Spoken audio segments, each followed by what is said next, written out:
நம்ம பார்க்க போறது செஞ்சிக்கோட்டையில் இருக்கிற ராஜா குளம். சுமார் 1000 வருடங்கள் பழமையான பின்னும் இன்னும் நிலைத்திருக்கும் இதன் மர்மம் என்ன? வாங்க இந்த வீடியோக்குள்ள போய் பார்க்கலாம். நாம உள்ள இறங்கும் போது மிக ரம்மியமாகவும் அழகாகவும் காட்சி தருது. பாருங்க, ரொம்ப அழகா இருக்கு. கிட்டத்தட்ட ஒரு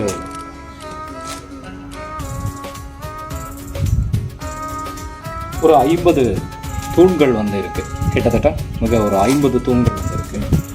அழகாக கட்டியிருக்கிறாங்க. அந்த வியூஸ் இப்போ நான் உங்களுக்கு காமிக்கிறேன். அந்த வியூஸ் பாருங்க. மிக ரம்மியமான காட்சி அளிக்கும் குளம். இவ்வளவு வருடங்களுக்கு அப்புறமாகவும் இந்த தண்ணி எங்க இருந்து வருது? வெறும் மழையில மட்டும் இது கிடைக்கலைங்க. இதோடைய ரகசியம் என்னன்னா, இந்த குளத்துல ஒரு இடத்துல கிணறு வெட்டி இருக்கிறாங்க. அந்த கிணறு வற்றாத நதியா ஊற்றெடுத்து பெருகி இந்த குளத்தை வந்து வற்றாம வச்சிருக்கு அப்படின்னு சொல்றாங்க.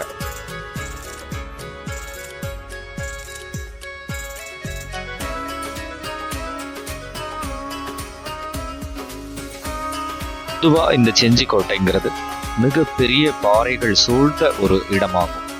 அது நம்ம கண்கூட தெரியுது. ஏன்னா ஒவ்வொரு இடத்துலையும் சரியான சமதளம் இல்லாம அந்த பாறைகளை மிக சிரமப்பட்டு தான் சரி பண்ணி அவங்க கட்டியிருக்கிறாங்க அப்படிங்கிறது நம்மளுடைய பார்வையில கண்கூட தெரியுது.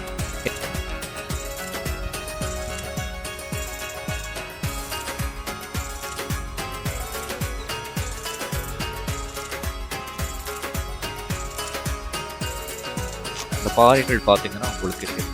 மிக மிக பெரிய பெரிய பாறைகள் இந்த குளத்துக்கு நேர் மேலே இருக்கு. அதே மாதிரி சரிசமமான ஒரு தளம் இல்லாம ஒரு எச்சாகவும் கம்மியாகவும் அப்படிங்கிற ஒரு இடங்கள் ஒரு 2-3 இடத்துல வந்து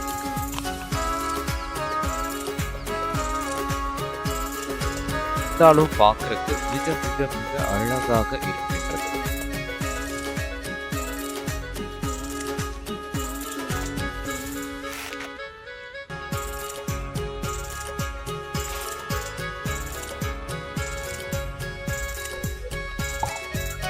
அடுத்து நம்ம பார்க்க போறது களஞ்சியம்.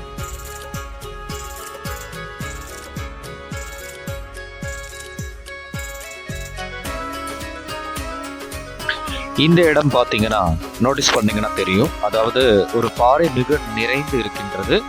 அந்த நிறைந்து இருக்கின்ற பாறையில வந்து மிக அழகா அந்த தூண்களை சரிசமமா வைக்கிறதுக்கு முயன்றிருக்கிறார்கள் அப்படின்னு தான் நான் சொல்லுவேன். மற்ற இடத்துல எல்லாம் நல்லா இருக்கு. அந்த ஒரு இடத்துல மட்டும் அந்த பாறைகள் மேடா இருக்கு. எந்தவித இயந்திரங்களும் இல்லாத இடத்துல இப்படி ஒரு கட்டுமானத்தை கொண்டு வர்றது மிக மிக அதிசயம்தான். அந்த காலத்துல எதுவுமே இருக்காது. அவங்க கிட்ட ஒளியும் ஒரு சுத்தியலையும் வைத்துக்கொண்டு இவ்வளவு மிக சிறப்பாக ஒரு கட்டுமானத்தை கட்டி முடித்திருக்கிறார்கள் அப்படின்னா மிக மிக ஆச்சரியப்பட வேண்டிய விஷயம்தான். இதற்கு எவ்வளவு காலம் எடுத்தது என்றுதான் தெரியவில்லை. இவ்வளவு அழகான ரம்மியமான ஒரு இடத்தை நாம் வாழ்நாளில் ஒரு முறையேனும் காண வேண்டும் என்பதில் எந்த விதமான சந்தேகமும் இல்லை.